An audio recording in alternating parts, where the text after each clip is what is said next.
සතුරු යානාවක් හා විදේශ ගුවන් යානයක් පසුගිය දිනවල අපගේ ගුවන් සීමා උල්ලංඝනය කර නොමැති බව ගුවන් හමුදා ප්‍රකාශක වින් කමාන්ඩර් ජනක නානායක්කර මහතා පවසයි.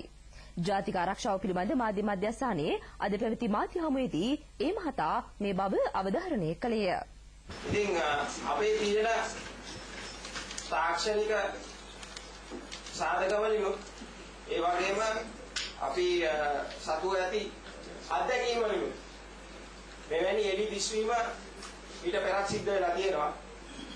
ඉතින් ඒ සම්බන්ධයෙන් ඊට පෙර කරපු පරීක්ෂණ වලින් අපිට ලැබිච්ච මේවායින් තියෙන්නේ ඉහළ ආකාශයේ සැරිසරන චන්ද්‍රිකාවන් වලින් පරාවර්තනය වෙන එළි සමහර වෙලාවට මේ විදිහට දිස් වෙනවා. ඉතින් මේ අවස්ථාවේදී එවැනි එළියක් තමයි අපි මේ දක්වලා තියෙන්නේ. ඉතින් නැවතත් ඊටමත් වගකීමෙන් ගුවන් හමුදාව ප්‍රකාශ කර සිටිනවා අපේ ගුවන් සීමාව වෙනයම් ගුවන් යානයක් විසින් උල්ලංඝනය කළේ නැති බව.